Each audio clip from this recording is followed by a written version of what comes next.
going on, brother? Not a whole lot. Glad to be here, man. Thank you for coming on. I am grateful for it. For those of you that don't know, this is Mr. Kyle Bissel today on Shooting the Shit with Baldy. Today is July 5th. We have a show tonight, don't we? Yes, we do. Nice. And it's going to be a killer one. I'm excited. Let's see if we got this right here. Military veteran, U.S. Army? Yes. What'd you do there? If you can talk about that. Yeah. The Humvee holds 22 gallons of fuel. I was a wheeled vehicle mechanic, so that was primarily what I did was fix vehicles, and then worked my way up through the ranks. And I was a shop foreman in charge of 3 fleets of vehicles, and had 10 soldiers and 3 NCOs underneath me. So it was a lot of stuff there. Did a lot of stuff outside the wire too. I got to be a tanker for about 2 months. That was fascinating. Yeah, my wife was there, I believe, in 11, and she was a sentry. Yeah. Well, they could just. Well, I mean, it's wherever you're needed. Oh, yeah. And honestly, if you're super if you're going to volunteer, they're going to take you. Yeah, she found that out. She volunteered in like 03, and they didn't fill it till like 11. Yeah, they'll just volunteering in general. Right. Because I figured I would just be working on trucks in Iraq, and then I ended up being assigned to one of our Avenger platoons as their maintenance dude, keeping their trucks going. So we're running route reconnaissance and QRF and all this, that, and the other. So I'm on a tank. I ended up on a tank because there was no room on our truck, and they didn't. And the guy and their loader, something happened to him. So I'm the loader now, and I think it probably took me a minute, literally, to load my first heat round. I mean, it was terrible. I guess the standard is somewhere between 6 and 8 seconds. I'm over here I remember pulling out a heat round, and it was just I wasn't ready for the weight. It should have been obvious, but I didn't do any of this shit. I didn't train any of this stuff. Right. I'm just listening to my gunner and my TC tell me what to do. Hey, fucking cool, awesome, we'll get this figured out. That's crazy. That was loaded up before we went out. We didn't actually. There was nothing that we blasted with heat, but it was loaded. It was in the breech, and it was always fascinating just seeing what we had to do there, and learning that job, learning how to gun, obviously learning to drive or even night drive. I learned to night drive in Iraq. What's night drive? Night driving with the lights off. So. Oh shit. Yeah, you're running with nods. Oh. Night vision, and it's all condensed into one, so you don't really have depth perception. So it's you're on rails. in a way, it's kind of what it feels like. But it's easy. You're not doing 70 miles an hour.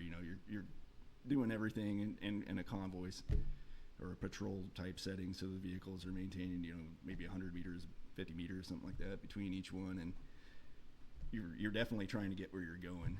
Yeah, sounds like it. Holy shit.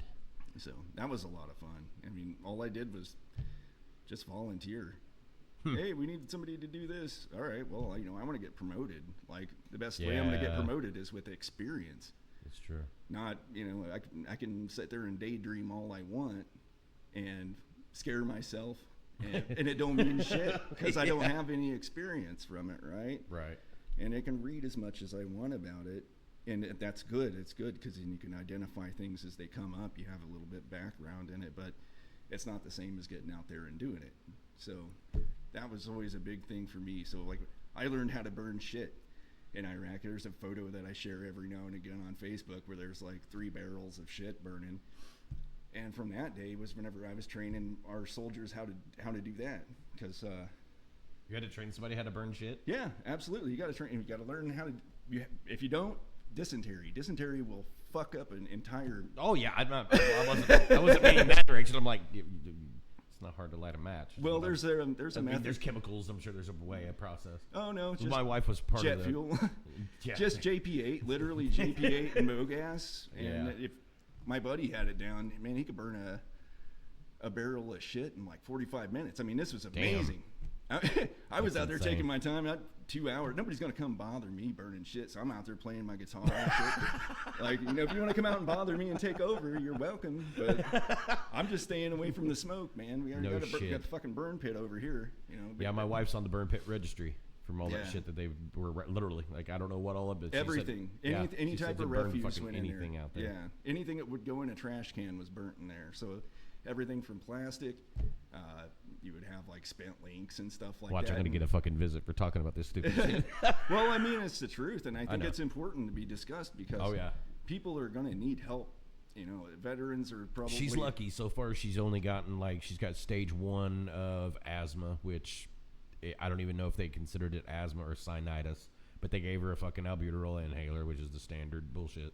Right. And we both are on the exact same fucking thing. It's just metered different because of our fucking weight. Right. It's the only difference in the fucking medication. But she's lucky. We know people that have died of cancer that she was stationed with. Yeah. It was probably around that shit. Yeah, absolutely. And I think that obviously the closer they were to it, hell, whenever I went on my first patrol, we were on CP-26 Alpha outside of Baghdad International Airport. We were operating out of Fob Falcon. And, we had a burn pit right there. I mean, it was just what you did. Here's the sink, here's the toilet, there's the burn pit. You burned your own shit and you pissed in the burn pit. You know what I mean? And, sufficient. Everything that went into the burn pit, it's either that or you're going to be, right. Fuel will eventually burn off the piss underneath. But if you can keep the shit clean, well, you can burn the shit quicker. Right. Makes sense. That's probably what's wrong with my burn barrels. There's 3 feet of fucking soot in the bottom of it. Very well clean. be, yeah. But, we were out there, and I remember there was a specialist. At the time, I was a PFC. He's out there with a water bottle full of JP8 with a hole punched in the end. I think we've all done this. Yeah. But he's squirting it in the burn pit, and I'm like, hey, dude, you need to knock that off. And he's like, Roger, PFC. He outranks me. I said, okay, man. And I'm walking back to OP2. Suarez, my battle buddy's looking back at me, and he just, as soon as I turned around, I just caught the flames just hitting his hand. He fucking burned the shit out of his hands. Fucking dumb shit. Backdraft. Chasing that JP. I fucking swore. I loved it though. I was swore, oh shit. and I was the same way. I was I grabbed the radio. I was called to talk. I was like, hey man, we got a dude out by the burn pit. He's gonna need some help. He's out there playing with fuel and ended up burning his hands. Freddy Kruegered himself. Yeah, it is. So did you get into music prior to the military, or after? I got into guitar at the age of 11. Okay. So in 1996, I'm 39. Started about to be in the 40s club. Yeah, Early welcoming. Finally getting some shit figured out and finding out the shit that I still don't know. Oh, I love getting. I turned 46 this December, and I've learned one thing every year.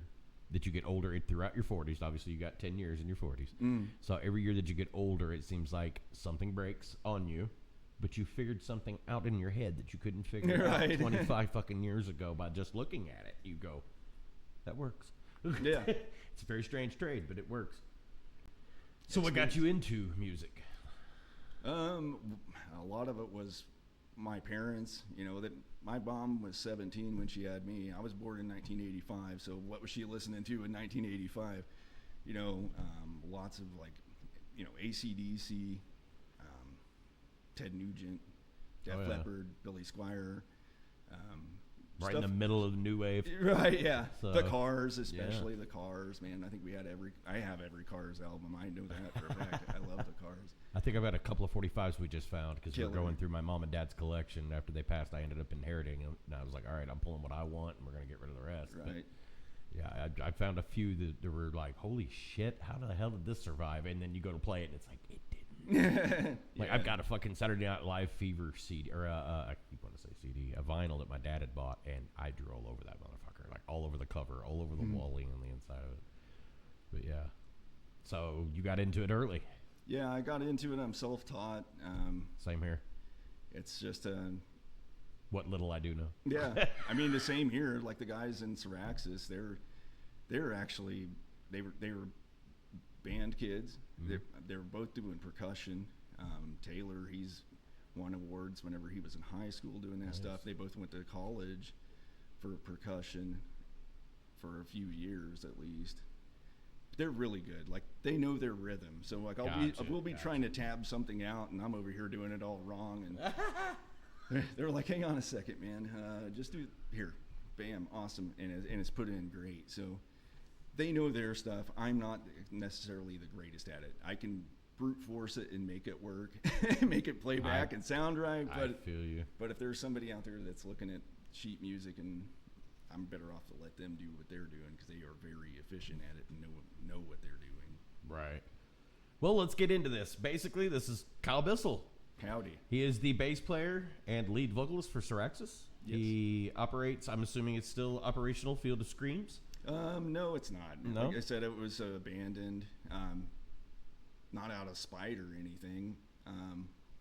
Really, the pandemic, 2020. I forgot that happened right after you got started, Yeah, too. so we did, me and Jess from Sons of Cain were doing Field of Screams Presents. Right. And then 2020 came along. Everything got pretty much shelved because there was nowhere to play. You couldn't do anything. Oh, fuck, you couldn't do shit. Yeah, so like... You were lucky if the bar would even, like some of these small bars that we're used to, we call it the trash can circuit around here. Right. It's called that because guaranteed you're going to go into at least one bar and somebody's puking in a trash can. And you got to play that night. But, yeah, I remember Geo's here when it opened, dude. It was like... It was weird. It was like 4 or 5 days. All of us were jonesing so bad to go back into a bar that we just would show up every day of the week. It didn't matter if you were open for 4 hours or what. Right. But there was like maybe 10 people in the bar for about 3 to 5 days of that first week. And then boom, like 2 weekends go by and there's 100 people in that fucking place. Everybody was loving being back out again. Yeah. But it was like war story time. Did you get COVID? You know? Yeah. How long did you have it? You know, what did it do to you? Yeah, I mean, that's pretty much what happened. And Drift Loud Records happened at the tail end of 2020. I was going to say, it was in 2020, then December? Yeah. Of 2020? December of 2020. And sometimes you'll see things where it says 2021. I don't know what to call it. So I'm going with 2020. I might be cheating a little bit. But yeah, I ended up doing that. I was talking to the guys in Dereliction. I was talking to a couple of friends that, do stuff in music. And they're like, well, you have access and the ability to put all this stuff together for these bands, and you're already doing that. Why don't you just call it a label? So it's like... And the label structure has changed. Yeah. Label structure has changed. So if you did it pre-COVID, you were still trying to get a deal, trying to get a steal, trying to, dealing with, like, putting out records. I mean, it wasn't... I mean, it had gone digital. It's been digital for a while. And I want to say that happened in the early 2000s, like between 7 and 9, because... When I was working, when I got into recording was 2008. Well, I mean, I don't know if it was really. Yeah. Okay. Like seriously, like trying to figure things out, not just recording noises. Got you. Because, the reason I say that, and I'm glad you can confirm it on your end of it, because my end of it was brought on by seeing paper applications for jobs go to digital. Mm-hmm. I worked at Kroger as a butcher for about 4.5 years. That's where I met most of the people that I know now that are in music. I met my entire band from that time, Cause of Ruin, but it turned into Spirit of Chaos. It was more Spirit of Chaos than it ever was Cause of Ruin for us. At the beginning and at the end, it was Cause of Ruin, but that was Jeremy's run with it whenever I had left because of my mom. But when it was Spirit of Chaos, it went from like going to a place, putting in a paper application, and to fast forward 4 years, like 09 to 11, it started turning digital. And then you started getting all the apps, like the Indeeds and the Monster and all that. Oh, yeah, without a doubt. And I was like, holy fuck, I've got to look for a job in this mess. And it was like, holy shit, you can't get anything now. You got to be really good at either selling shit to a toilet salesman. Well, it's like bullshitting your resume was harder to do, I guess. Well, I would say that it's really about, at that point in time, and it may have changed, it was about having keywords that you needed to be writing resumes that were geared towards the job that you're doing. Yeah. They didn't care if you had 500 jobs. They wanted to see what you did in this particular realm. If you can get that down to like one page, fantastic. And if you can get it down to one page and it looks really well organized, even better. That's going to help you out a lot. But well, what I had noticed with it is it made it harder to get the job, because then a lot of these apps do stupid shit now where, like, Snag a Job, for instance. They're going to have 5 positions open at Hardee's, okay? Mm-hmm. You'll go to put in the application, wait a week, don't hear nothing, don't see nothing in the email. You call the company and you request an interview. Oh, well, we're not hiring right now. That's just up because we have to hold a slot with the company that puts out our applications. So that's the bullshit game that you went through with that. Yeah, there's a bunch of other stuff that goes on in the back end of what jobs are hiring and why they do it. Oh yeah, for various tax incentives and whatever. Right. Again, I don't know any of it. I'm my only employee. So if I got a problem with my job, I've got to go take it up with myself. Consult the manufacturer. Yeah. But how did that end up going for you? So basically, you were just talking about that, like with Drift Loud Records. It went from Field of Screams Presents to Drift Loud Audio, where you were doing recordings, and then boom, I see Drift Loud Records take off. And there for a while, you had quite the list of bands. It's dwindled a little bit lately, but like people, I know that like Angela moved away, and things like that happened. But another thing is like I'm trying to get super efficient. Gotcha. And so it's like right now I believe we're at 10 artists. Last I seen was 12, I think. Yeah, and I'm going to hold steady at that for right now, just so that I can get them well taken care of. And then once I'm able to bring other people in, everybody's getting taken care of consistently. There's not a drop because... Yeah, it gives you a chance also to minimize and process of elimination on certain things that you don't need versus things that you will need. Like as far as like each artist is going to have a certain set of things that you're going to want to screw with. And then you get to weed out the things that you don't want to screw with within that program that you're running. Whatever your program is, I don't know. But like for shooting the shit with Baldy, it was, dude, I'm on my 5th remodel of shooting the shit with Baldy, but 4th season, but that has nothing to do with like in this last season, I have remodeled that website probably 5 fucking times. Right. Majorly, just to get people involved in it and then get rid of bots, get rid of scam shots that I'm getting taken all the time with fucking emails, putting in the gotchas or whatever the hell that thing's called. But on your website, I don't know if you pay for it already, but you can basically make your information private, so you won't get that. Like it's like $10 for the whole year. Totally it takes care of it as long as I just use their email instead of mine.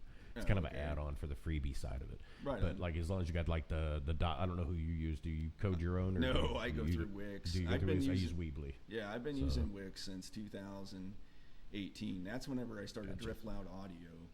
And it's a legitimate LLC, and then the record label is a DBA off of that, doing business as.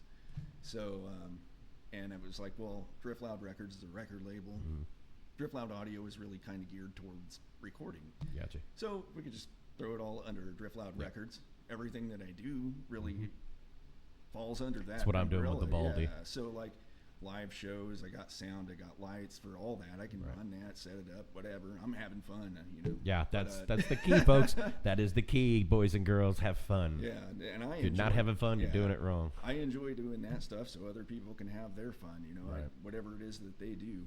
I hear nothing but good things, and I see a lot of your shit everywhere. Good, and that's good. Yeah. And that's what has to be done, and that's another thing that really has taken me years to get over is you have to advertise, and you have to advertise fluently. Yeah, consistently all the time, because it takes about 7 to 9 times of somebody seeing something before they'll like engage with it, or even remember it. And I get a lot of the I probably have a huge high number of 3-second clicks on most of my shit. My ECPM is at about $25 right now for what I'm getting off of what I do with shooting, which is high. That's in the high ranks. Mostly it's usually like $2 to $10. Right.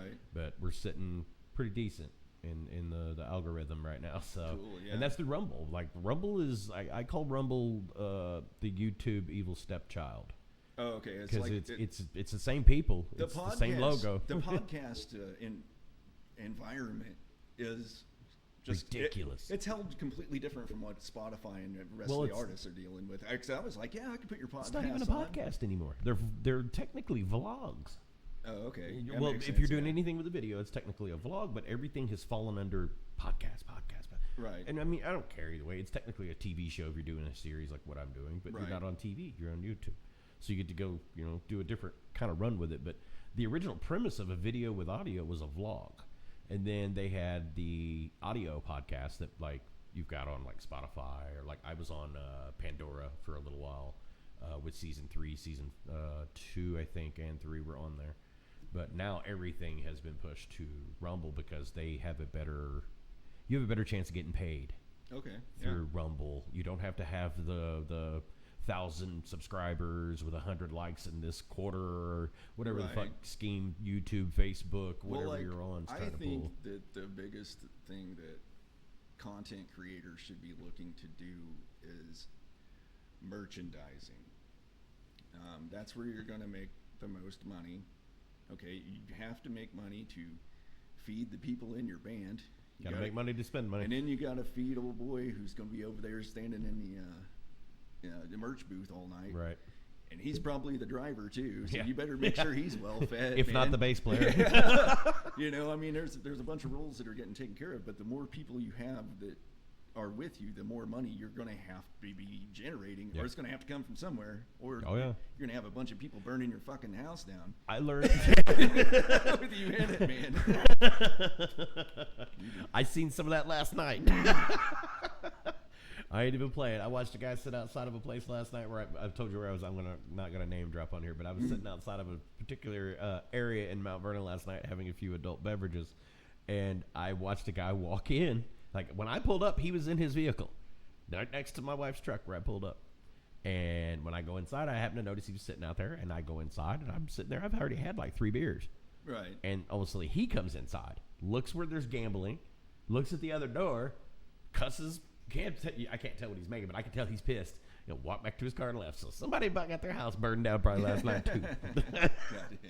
But yeah, it's I've learned from when I got started playing music with Spirit of Chaos and we were finally doing live shows. We did some shows with a band called Sacrifice the God. Okay. Sacrifice the Gods.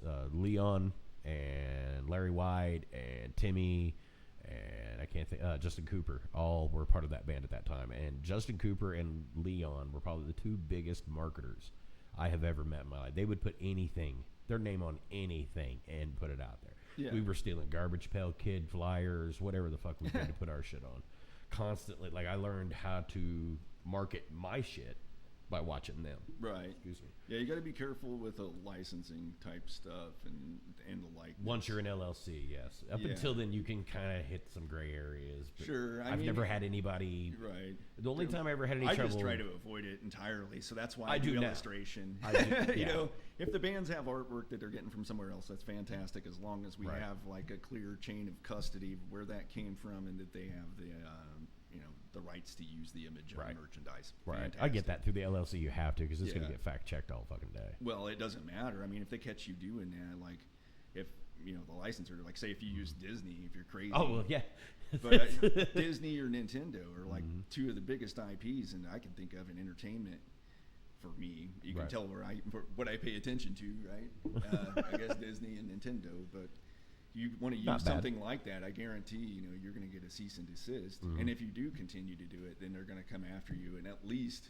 And if you don't have an LLC, then they're coming after you for damages. Oh, So yeah. you might have to, get rid of your house in that case, rather than maybe assets from your company. Right.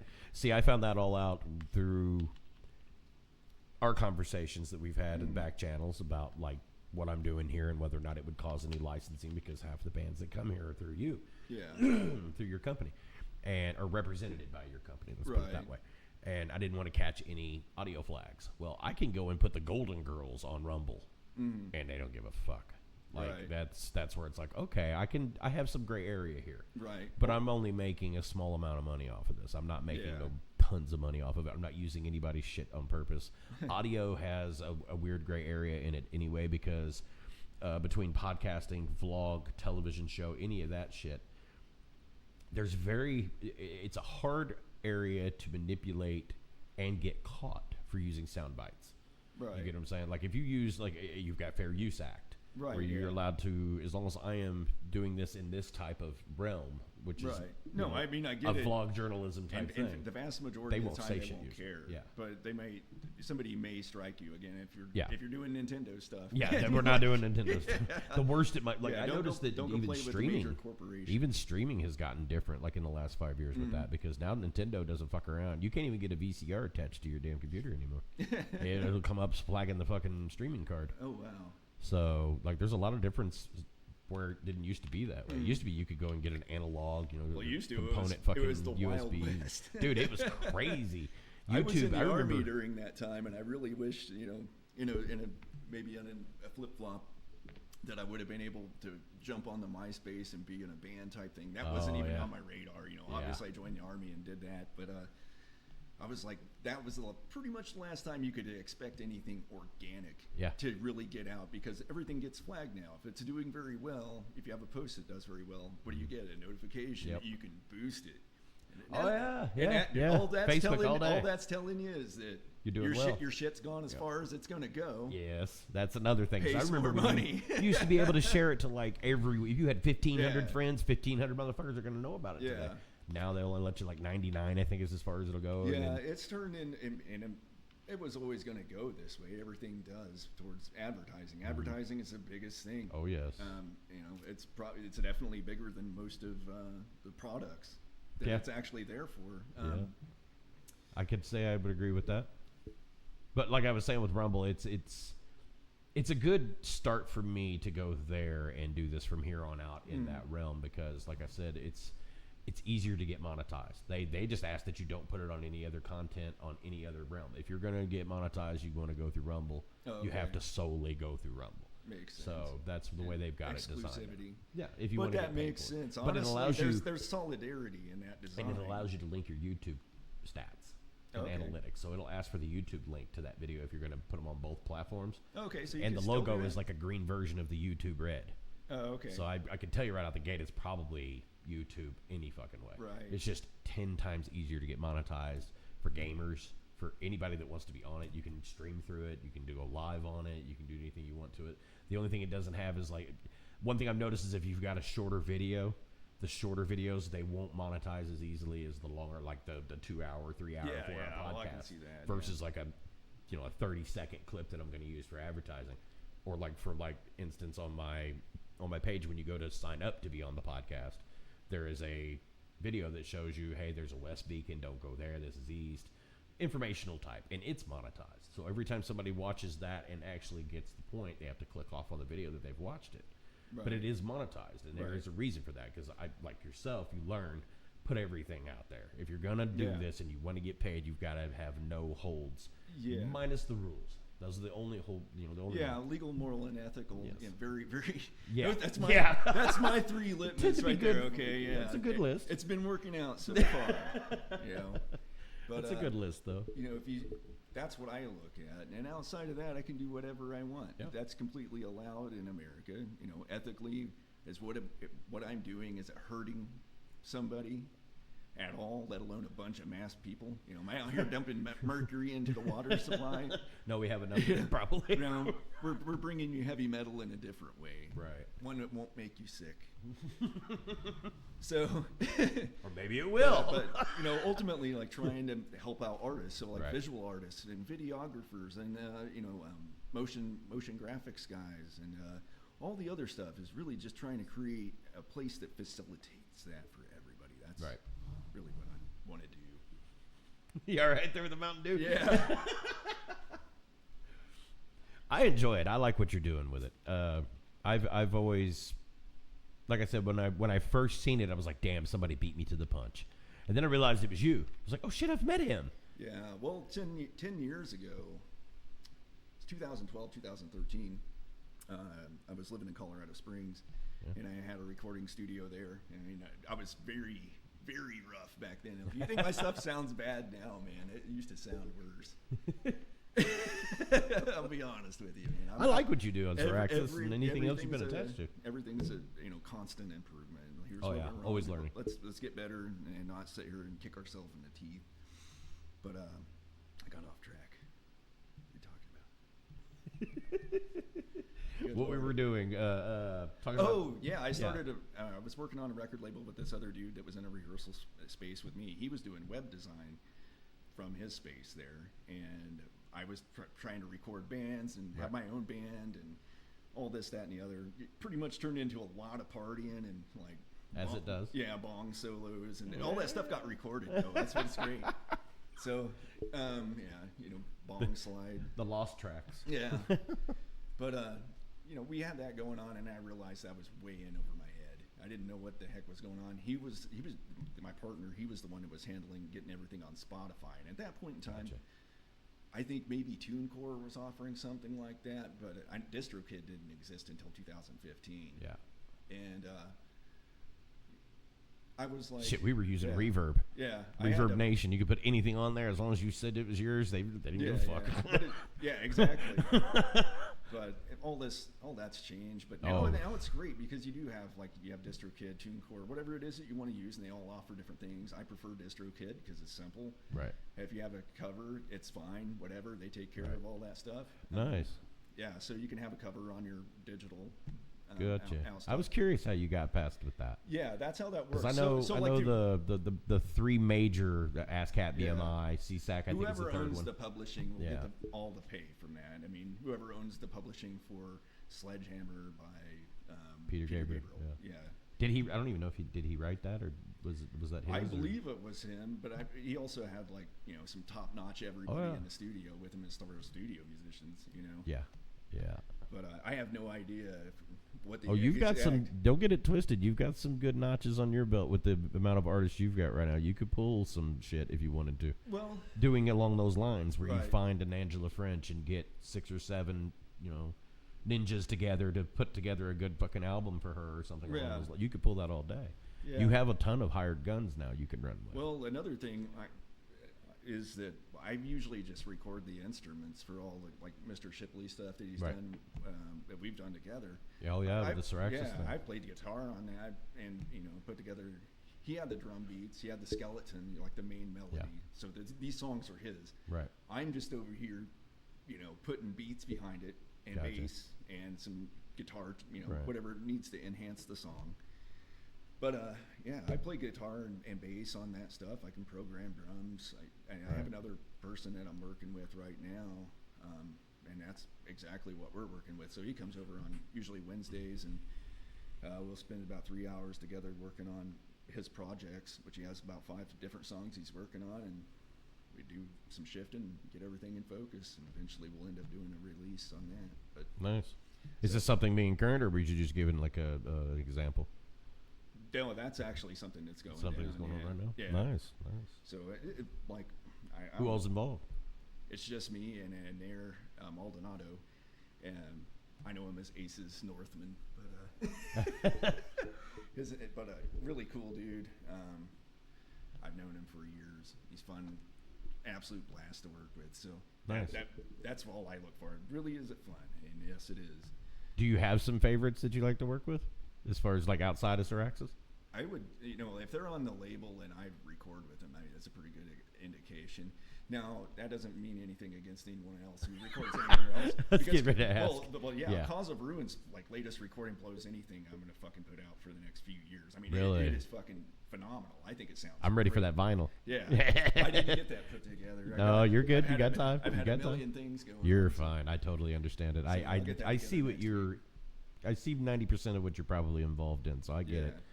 I'm never impatient on it. I just like to ruffle.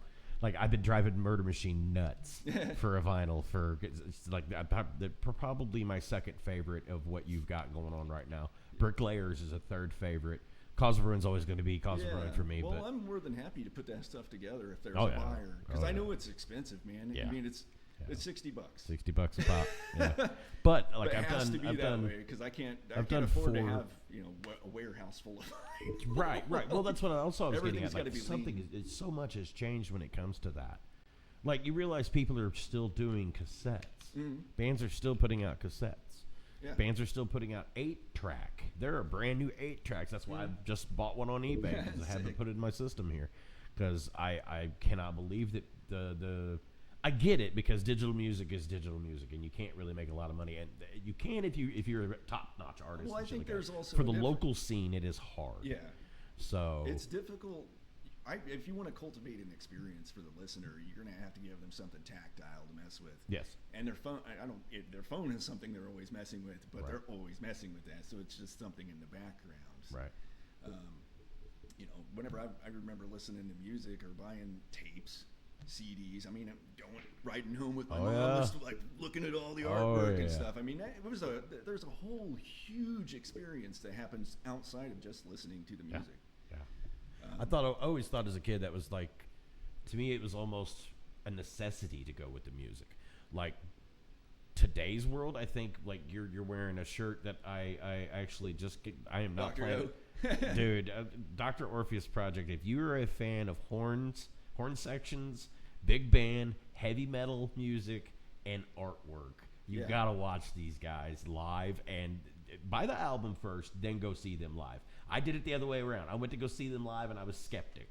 You guys were doing the F and Brew series of shows, and I had left a microphone. I believe it was actually a guitar stand from Burn Red Sky, and I had been on contact with you and had to come up there and pick it up. And they were playing that night, and I had no clue. I walked in, sat down, and I wanted to wait for you to get done. So we can talk to you for a little bit and come get our shit or whatever it was. And I was like, what the fuck am I listening to here? That was great. My ears could not pay attention to one fucking instrument. It was everywhere. I think his brother does all the animation. That's what I was getting ready to ask. I need to do the animation. His brother Joseph. And then there's Ryan Morris, who plays guitar and does horns. Those two are amazing, especially when you get them both on the stage together. They can't always do it because of scheduling. Right. They're real people. I think when I seen him, it was just the instrumental, and he had the shit going behind him. Yeah, everyone has real jobs. Okay? That's one thing about the scene. That's the real deal. It wouldn't be the local family scene first. without it. Family needs that's first, man. Yourself and your family take care of your needs, and this rock and roll stuff can be something else. But dude, it took me a long time, and I still ain't got it where I can manage my time correctly if I was to get back into it. Right now, I'm dealing with injury and mental health and shit, trying to get my shit together. Plus doing the podcast, but you ain't lying, because your 9 to 5 will play with your mental health and your physical health, and then you want to go and play music, but then you're fucking exhausted because you've hit your 40s. Yeah. And then you've got kids at home that are screaming and bitching. You may have a lady at home that's screaming and bitching. You don't know what the fuck's going to happen tomorrow. Your band could break up because somebody decided to go fucking haywire. Exactly. And I mean, it wouldn't be the local scene without it. I mean, Jeremy Bullock, if Jeremy Bullock put it the best way I've ever fucking heard it, and I don't mean to brag on him all the fucking time in every single scene. He's a good dude. He's my brother from another mother. I literally fucking worked with his mother and father, known him pretty much his whole life. He didn't know it, but for the last 11 years, he had one thing, biggest thing right. If you ain't having fun, fuck doing it. Exactly. So, but in a metal show, something always fucking goes wrong. At any show, if you're behind the scenes, I mean, there's always something quote unquote going wrong. I call it rock and roll whack-a-mole, dude. I love doing it.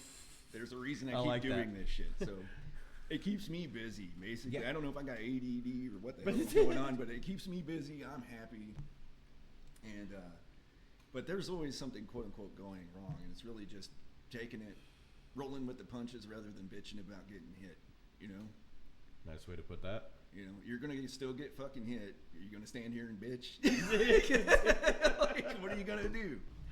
I'll just roll with it, man. I'll do my best to make it all I think my divorce taught me. Yeah, man, nothing worse than that. Yeah, divorce could be fun. After it's well over.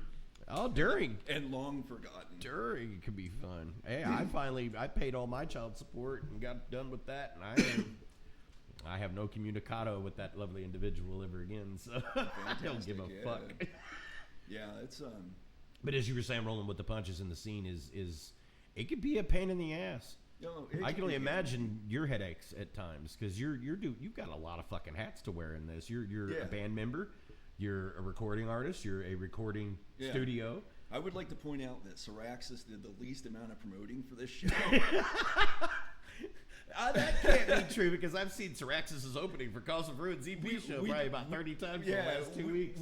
We've done that, but it's not that we didn't want to. It's just I've been doing everything else. It may have been through Drift Loud, honestly. So it may have been Drift Loud's. So I'm doing Drift Loud record stuff, making sure everything is going straight for these shows, and then. Kudos. And then Syraxis looks like a bunch of shitbags that ain't doing nothing. Well, they do post twice. It's like, right. I did all that stuff. But I've had arguments with my old band members. You're doing everything for the sim. You're doing shit for us. I'm trying, motherfucker. Goddamn. I always say, what are you doing for yourself? That's important. Pay yourself first. Yeah. You're supposed to pay yourself first. So. If you're not gonna, if you want somebody else to do everything for you so you can benefit. I would say that the individual is no different than some insane oligarch dictator that has the means to do it. You know what I mean? There's no difference between those two, I don't think. But that's funny. Only one has the means to do anything at that point. Fair. So yeah, you mentioned you do have a show tonight. So it is Syraxis Broken Circle, Cause of Ruin tonight, 8 p.m. And I believe it's 20 at the door now. It's 20 at the door tonight. I heard about the make up your own. Yeah, how did you end up doing that with the Granada? Because I think that's the first time I've ever seen anybody do that. That was proposed by Dalton. Dalton Laird? Yeah. Okay. Is it Laird? I'm gonna go with Laird. We'll find out. I'll find out for sure. Find out tonight. Yeah. But yeah, he's the one that came up with that. He was like, "What do you think about doing name your own price and then $20 a day up?" I said, "That's fantastic. Awesome. You know, that's realistic. We can, you know, push these shows. If you want to pay 1 cent for 4 tickets, then pay 1 cent for 4 tickets." That's kind of fucked up. I don't know if anybody did. I know. I might now. Yeah. But that doesn't bother me. I bought 4 $60 vinyls. I might pay. Right. That's fine. That's fantastic. All I care about is that you came. Yeah. That somebody that you showed up, man. That means the world. Yeah. I don't know if you ever played a show to nobody. Oh yes, sir. Yes, boy, sir. That ain't very much fun. Fuck no. Playing to the bartender's blow. That's what we call that. Playing to the fucking maintenance man.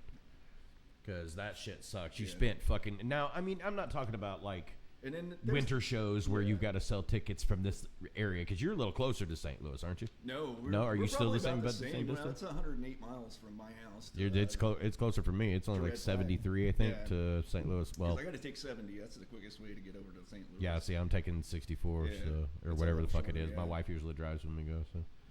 I handle the tunes and the fucking Chiba. She handles the fucking. She handles the driving Make up sure there. the telephone poles are still standing. Well, she was a driver with the army, so that was her first job there. And then they put her sentry after that. So she was like, "Fuck, carrying a fucking 240 all the way up instead of fucking ladder with fucking ammo cans and shit. Fuck you." I'm a bitch when it comes to shit like that, dude. I got fucked up body though. I loved it, man. But again, I was super young. I was in from like. Time I was 18, get in right out. 18 to 26, Yeah, see, she got in when she was 17, so that would have been 2002. Okay. And then she joined, like she officially joined in 03 when she turned 18. So she was like delayed TC entry for a year. Oh, okay. Delayed entry, yeah, thank you. She did that for a year and then got in. She went straight to Japan. No fucking training hardly whatsoever other than boot. Right. Fucking jumped right into Japan. Then she spent a year in Japan, left Japan, and she was working the Nimitz Kitty Hawk, doing like maintenance support, flight deck, whatever the fuck that they do on the fucking thing up there. I can't remember her fucking. I couldn't tell you I was in Navy. Yeah. I've got a buddy who was though, and he's always like, "Well, I wasn't over there shooting." I was like, "Well, I wasn't on a fucking boat, dude. I can't tell you what the hell you're doing." Exactly. She helped with like fucking detainees, so she like. Got taught to kick indoors, fucking deal with detainees. She's had shit thrown at her and fucking. Then they put her sentry and a bunch of other crazy shit she's had to fucking put up with. So I get it. It's, and you guys are programmed a different way. Well, everybody is very much understands that something has to be done, and it's not saying that like you won't get lip or bitching. I mean, I'm happy when I was a sergeant. I was happy if you're bitching as long as you're getting the work done. Fucking say whatever you need to say. Call me names. Yep. Make sure there's no one else standing around, because then I gotta fuck you up. But outside of that, you can do whatever you want as long as it's funny.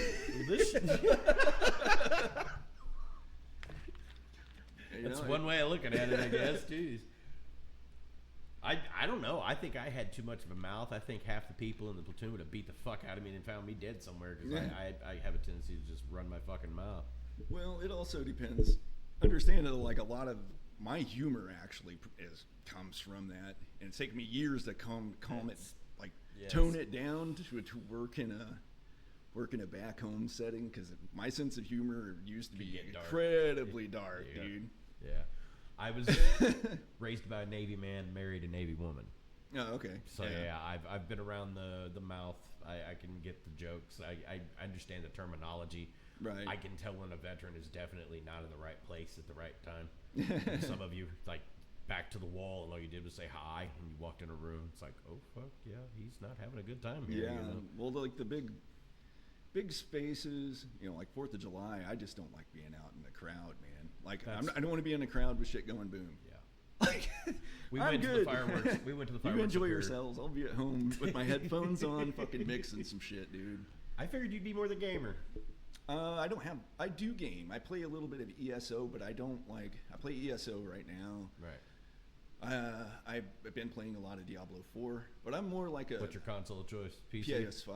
PS5? I figured it'd be PC. I actually maybe play, I would say on average, maybe like 15 or 20 minutes a day. Like, Right on. But I have- everything else I'm doing, Yeah, with I the have label ADHD, is, so is my stuff. you I know? have an hour to do anything I want to do, and I lose interest in it within an hour. Like, the podcast is perfect because I can Yeah. sit here and talk to you for an hour, and I won't look at this shit for 3 or 4 days. Right. Yeah, well, look, I have the same issues. Like, I can't sit down and work on some. I can force myself to sit down and work on something. If I'm for 10 stoned, I hours. will.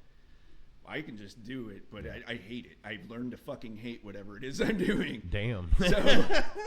So I have to take time away from that to do something else. So like Drift Loud Records, again, if Right. I'm mixing on something and, I've hit ear fatigue, and, been at it for maybe 2 or 3 hours and I've been silly and not running my gain down. Right. So I'll go draw, like Gotcha. the Cause of Ruins album cover. I did that. Seen and, that. So I'll go. Is this work- your first artwork with them? Or I have you done think past ones? I did Villain as well. Did you do Villain? Yeah. Okay. They gave me the outline of what they wanted, and then after that, we just shifted into focus, Right. man. And I've been doing it long enough that I know how to separate all my pieces out that are. I in like it. your art. Yeah. So like you're gonna see some artwork, so to speak, where like the what do you want to call him? The samurai, Okay. where he's not just this tall dude, but like Right. he's separate from the Right. background, so I can scale him up, down, move him all over the place. If I just want you to see over the top of it, do cool Right. stuff like that. And we can also do motion graphics with that same stuff, so Yeah. we can have That's what I like about your ads. Your ads are the only ones that I see that are animated. They're the only ones that have motion in. It takes some time. I mean, can only fucking I'm sure imagine. you can find. I do all my stuff in After Effects. I do everything Okay. as far as visual is done with Adobe Creative Cloud, and I pay for that subscription. It's like $59 a month. Damn. Totally worth it. Really? Well, that's what I used to draw. I don't know how to do any of No, that I shit. use I it- still do old animation, like paper to paper. Nothing if wrong I do with anything. that. That would be fucking cool, though. That Right. that is like straight up another form of Yeah. art. That And is, that people. Yeah, it's a lot of work, but if you. Fuck yeah, People it is. can Dude, appreciate it, my you dad know? taught me how to do that through Disney illustration books that I still right have on. them. These things are half the size of this fucking table, and they're just one book. And I'm like, holy shit, dude! It shows you like, what was it, 16 months to do an hour? 16 months, and that's with 5 Well, a lot of- inkers. Yeah. And your storyboard men are the same people usually. You might have a panel of 15 working that hour, and it took you 15 fucking months. That's Yeah. fucking insane to draw like that by hand. Well, Today they- you can they get were that also doing, same. like- You can get that same pen stroke done today though in like what, probably 3 to 4 months, an hour worth of a work. In a. Doing I it don't, just yourself. I just don't. yourself. I don't do straight up animation, so I don't do like anything. Well, you're using motion picture. But yeah, a lot of the stuff. So you is- taking yeah. sections and moving them. Yeah, so everything is drawn out separately, just so that I can do this sort of stuff with So it. is it layered like South Park kind of? Yeah, you could look at it Okay. like that. Yeah, you could have parallax between the background, foreground, and everything in it. And the more you can separate that and stay ahead of it, then you can have more pieces that move. you know. Gotcha. But more complex doesn't always mean good. No, yeah, simple's easier. Sometimes The simple's idea best. being stated or presented and understood is more important than how well you decorate it. Like, I like that. so, but How that's, many pieces do you think you're using on some of those? Like 3? Yeah, 4? 2 or 3. 2 or 3. And then you've got the text. Yeah, I figured your text was a piece, your background, your foreground. Yeah, the text itself. And one thing I've been trying to do more so is work with fonts or typefaces that already exist, because I can easily animate those. And Sirax is a nice little project that I'm going to have. Is I'm going to take that logo, Yeah. and I'm going to try to make my own text with it, so I can type it out, and then whenever Okay. they have a program where Yeah. you can do that, and I can. You're gonna have it draw like this. illustrated stuff into the word, or you're gonna have it like blockade it. Well, where you each can also letter work can- with the kerning on the words too, like how close each of the letters are to Okay. each other. Kind of I bringing think them it's into the kerning. panel. I'm probably using the wrong terminology again. I'm not. What was I'm not taught in any of this. The only thing I did in college was history. So Oh. yeah, dude, Sorry, we got a loose cord here yeah. pissing off that mic. I keep hearing a I'm- hum come through it. I'm self-taught, so Gotcha. if my terminology is a bit off, I apologize. But yeah, your kerning or your leading, also how your words stack and the Right. spacing between those. That's what's great about having that text. So you can already have it there. It's legible. Gotcha. That's another thing that's super important. And, Hystraxis is kind of not. Yeah, because the font that you Yeah. use is usually a font that is very hard to Yeah. depict. Yeah. We call it tree branch. Yeah, tree branch or the ink blots. Dude, I don't get it. I can't read any of that shit. I think it's become kind of the point. Yeah, I think it's to make you figure out who Yeah. the fuck it is. Kind of like punk houses don't give you addresses online. You have to fucking know Right. somebody to go Exactly. to see somebody.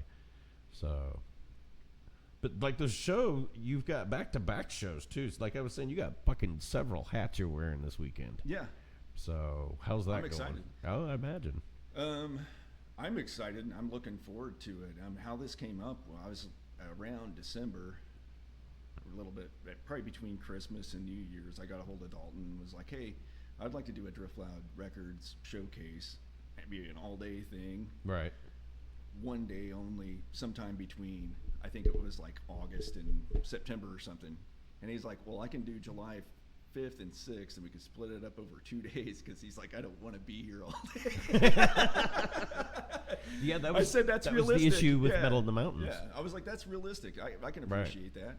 So, and you're going to give us 2 days? That's really cool, man. So Yeah. tonight is heavy metal and the darker, gloomier stuff. I wouldn't say Dark it's all Side of the metal. Moon. You got Broken Circle. Broken man. Circle, dude. I'm telling you, They're if so they did dark, anything but- heavier yeah. than what they're doing, they would be ridiculously dark if they went heavy They're metal. awesome. Like Sabbath. If they Yeah. did a Sabbathy record, they would be fucking dark. I could see it. Yeah, Just- dude, that band is Uncle amazing. Dave's got I that love voice. playing- Yeah. Uncle Dave's got that damn voice. Yeah. You can get down there. Oh my God. Sounds like 60 hertz Yes. pumped through a fan. He's amazing like that. Oh, I love These Uncle bands are Dave. just so much fun. And then like tomorrow night, it's you could look at it like Southern Rock Alternative. Right. So you got the Bricklayers who will be opening that at 8:00, and then Harlem Hayfield. They're a band that is not on Drift Loud Records, but they were recommended by Muddy Creek and Co. So we Gotcha. put them on there, Gotcha. and they're fantastic. I listened to them; their videos are awesome. Definitely check them out. Oh yeah. And then, of course, Muddy Creek and Company is headlining the night. They are actually releasing their album tonight in Olney at the Olney Eagles. So if you're more into your Southern rock than you are your heavy metal, an hour away you can go get Southern. You can get Southern rocked like crazy, man. They're Hell probably yeah. going to play. I think it was a 3-hour set, and they've got 2 albums. They're playing in Olney tonight? Yeah, That's what I thought I'd seen. Yeah. Olney at Olney Eagles. We'll Okay, be playing yeah. there on 8/24 is the next like Drift Loud Records show, the one that I Nice. set up and I'm organizing. But that's already been set up. We have Sweet Heavy. Yeah. That'll be opening. They were supposed to Sons be of- here. Oh, really? Yeah. Nice. Sons of Cain. I don't know them actually. I just hit Right. them up. Sons of Cain, and then Yeah, Jesse will be here Yeah. in 2 weeks, I think it is. He'll be Nice. here on here. Coffin Scum, and then Ceramics. Yeah, that's Alan Poe's new Yeah. project. Yeah, Okay. that's Alan Poe and Tim Carter. So like It's a Tim Carter? Yeah, Okay. Tim Carter's the bassist in Gray's Divide. Gotcha. So it's them, and then Jeremy Lau, Laue. Okay.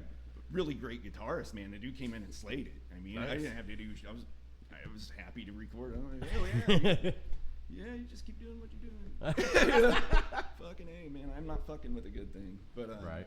that band, we tracked that single on Sunday, June 23rd, and we did that. We started at 10, loosely at 10, and we were done at 2:00 in the afternoon. Nice. And then we had it ready and set up for distribution, which it'll come out on July 13th everywhere. We had it set up and ready to go, I believe, on Monday. So within about 8 days, Nice. That's I mean, quick. Yeah, That's that's fucking fast. that's my goal, is to get everything super Gotcha. efficient so that we can get more stuff out there, because Yeah.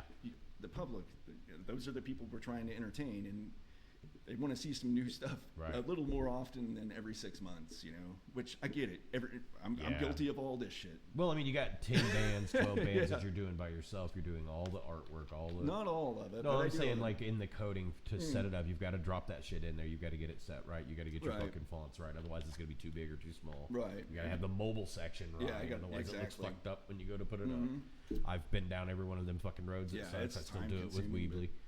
Again, it's another one of those things that I Playing love, with iframe. I love to do, so I get to split off of whatever I'm, kind of getting bored with, and I can go work on the website. Right. Or whatever. I've got plenty of stuff to Yeah. keep me busy. I do now. Well, I mean, like you were talking about when you build something, you have to give it everything you got anyway. And if you're not giving it your full attention, then you must be at the end. Yeah, well, you got to keep working on it, and I would say like anything, any little bit matters. Like if you're Yeah. going to build a mound, if you can only fucking sprinkle a little dirt on that bitch every day, sprinkle a Yeah. little bit of dirt on that bitch every day, you'll eventually have your fucking mound. It's going to take some work and it's going to take some time, and you're only going to get what you can invest in it over that time. Right. So, and it's tough working a job, and everybody's they've got families. Yeah. For the most part, they've got kids. All that stuff, I tell everybody on the label. I said your family and yourself is more important than any show Yep. or anything that we've got going on here. So if you have something going on, let me know. I'll just make sure it's blocked out and we're good. Yeah. It's It's easy to do. That's what I was getting at also, is doing this digitally, because that's what we started with here, was like Yeah. being a digital label compared to a brick and mortar label it has its benefits, but it also has its nightmare, because the nightmare is you're doing it all by yourself. You don't have a team that's you do, but you don't, because the team that you do have is the bands. Without the bands, you Yeah. don't have the product any fucking way. It's the same Yeah, exactly, situation yeah. I'm in. Without these bands coming here and doing this, and yourself coming here Yeah. and doing this, it doesn't sprinkle like Yeah. you're talking about. It's Adding a all- little bit it's to all- that mound every day is different for everybody. The band, it's working on a song, trying to get a part, getting it to the next guy. With them, they're in constant marketing mode. Yeah. You're a part of a band, and you're doing the label. I'm always in marketing mode. You have to be. And like my wife understands it. My ex-wife didn't, and it might have been part of our issue, but my wife understands that, hey, he's got to market himself. So if he's got to flirt, he's going to flirt. Right. That's what I would be contributing to it, is how would I, if you've got to flirt the idea, if you've got to flirt with a person, if you've got to take flirting, if you've got to go and make sure that you're wooing the people that you've got to go and get a fucking Well, I'm not gig set necessarily up about with. that. What I like What to I'm do, saying is, like, yeah. if you've got, like, I've got places I can't go look at because I wasn't that way then. And I was egotistical. I was a dipshit, whatever you want to call Well, it. yeah. You I've got to earned work the in bridge. time. You got to Yeah. work. You got to. It's a business, right? Yes. Anywhere that you're going, if you're playing at a bar, like I believe this wholeheartedly, and I think a lot of folks might get a little butthurt about it, or maybe they think the same thing and they're just saying something different. But if we book a bar, the bar's job is to make sure that their employees are paid. Everything's stocked. They're able to everything that go with that bar. Their job can be done. That's their job. Yeah. Our job as the band or whatever, the entertainment for the night, unless it's agreed with Differently. Yeah. Yes. It's your job to promote yourselves. Yes. It's your job to make sure that everybody at least knows that there's a show. Maybe everybody hates you. Now you got 300 people in town talking. Bad PR is still good PR. They're talking shit about you, but give it 2 weeks and let them keep Yep. talking shit, and eventually it'll get to the person that fucking is like, there ain't nothing fucking wrong with this. What the hell's wrong with you? And they're gonna What go I show find is the difference. people that are talking shit are the ones that wanted to do it and can't. Yeah. But you're going to usually. hear about that shit being talked, and you're going to go, well, fuck, now I know there's a show. I'm going to go over here. And stuff. Yeah. It's You still, know, I like mean, I it's- said, bad PR is still good PR. Exactly. So- I mean, it's not. Use it to your advantage and within reason. I'm not into bad PR. I'm not going to go out and try and do something ignorant. But understand that you might just need to take a breath, step back, and really see. Okay, how's this going to work out? And how's it going to work out if I chew this dude's ass because I disagree with him? Yes, yes. That's whenever That's hard to do in my goes off the position. rail. Where I'm at, it doesn't bother me at all. But It's I hard to do in my for position years. because I have a few opinions on a few people, and it's like, it's usually they have a personal habit. Usually a substance issue or something like that. And I'm Right. just like, you're fucking being stupid. You have so much and you're being fucking stupid. But I can't say that to that person per se, and I never would on this format. For Right. one, that's what I was getting at. It's hard for me to go, I'm your friend, don't be a moron, but not do it on camera. Because Right. it seems like if it's not on camera, then it handles itself better. Oh, yeah. The moment without we a throw doubt. it on camera and we throw somebody under the fucking bus, it's like doomsday for everyone in the city. Yeah, and it's not So there is some protection that needs to be held. Well, it's Professional just- courtesy. some basic human decency. That would be great. Yes, yes. Understand that people do talk, and that's just what Yes. they do. And whatever gets back to me, like for me, Right. usually I'm just like, what they think? Okay, they think I'm stupid. I'm ugly. I'm going bald. Like my label sucks. I'm just some idiot in my fucking spare bedroom. Like, yeah, absolutely. You've caught me, fucking red-handed, dude. Like, That's fucked up. you know, you can't fuck with me. I'm telling the truth. You know. Exactly. That's the best part of it. Yeah. Is you can't hurt them if they already know it. You know, Yeah. like I've had the same. I'm sure you've had it as well. Where, oh well, it must be nice just to sit there at his house and not have to fucking work. Yeah. Oh, I Well, get a mean, lot of hate towards that. From certain Yeah. individuals, not everyone, just it a just few of the depends. mix. Like, and I would say that a lot of that it probably comes out of some sort of jealousy or envy, Right. and should just be let be. Oh, it Um, is. I don't give a fuck if they yeah. say it or they don't. 'Cause- What I get at it is I'm still helping people. I'm trying to help people in the Yeah. scene by buying the albums, by playing the albums, by doing unboxings, by doing this podcast. No, that's talking to people like fantastic. I you. love this. I think it's Oh, great. I appreciate you being on. No, I appreciate you having me. And I know your time's restricted. Yeah, so I gotta you gotta get going, don't I you? gotta go set an example by showing up 5 minutes late. It looks like Are you already running late? Shit. it's 2:45, I believe. Oh, yeah. 2:46. Well- So we should probably sign off. Or We shall. You want to plug your show? You've got tonight and tomorrow night? Yeah, tonight at the Granada Theater. Doors open at 7. 8 o'clock, Syraxis will take a stage. 9 o'clock, Broken Circle. 10 o'clock will be Cause of Ruin. Cause of Ruin has their EP release tonight, so you can get there and check that out. They have some on hand. Yeah, they got CDs on hand. They'll have T-shirts and merchandise and all that, all the good stuff that you would anticipate a band having. Cover your naked ass with a shirt. Yeah. And then tomorrow you have Doors at 7 at the Granada. 8 o'clock is the Bricklayers. 9 o'clock is Harlem Hayfield. And 10 o'clock is Muddy Creek and Company. And again, Muddy Creek and Company is putting out their album tonight, and they're doing that in Olney. So you'll be able to check that out if you're closer to Mountain Vernon tomorrow. And if you buy the tickets today for tomorrow's show, you can get them for whatever you want to pay for them. There you go. So if you want to pay 1 cent for 6 tickets, I don't know what the limit is, but you can do it. And honestly, you being there is more important Yes. than Yes. paying full price for a ticket in this situation. At some point that will change, but Right. we're just trying to get people out, come out, have some fun. If you play And check out the music, Granada. It's fucking yeah, gorgeous it's in there. Amazing. It place. is gorgeous in there. It looks like baby pageant. Yeah, It does. And it's I'm sure great. they fucking hate that nickname. I'm hoping I'm not shitting in somebody's teeth. Oh but no. yeah, it looks gorgeous in there. I love the concrete bar. They've got the Humphreys bar. They've got the giant logo. I worked there when I was 16, 17 Oh, years nice. old under the Carasoda label. But I know you got to get out of here, so Yep. I appreciate your time. And ladies and gentlemen, that is Kyle Bissel from Drift Loud Records. Have a good Thanks one. for having me, Metal man. horns up.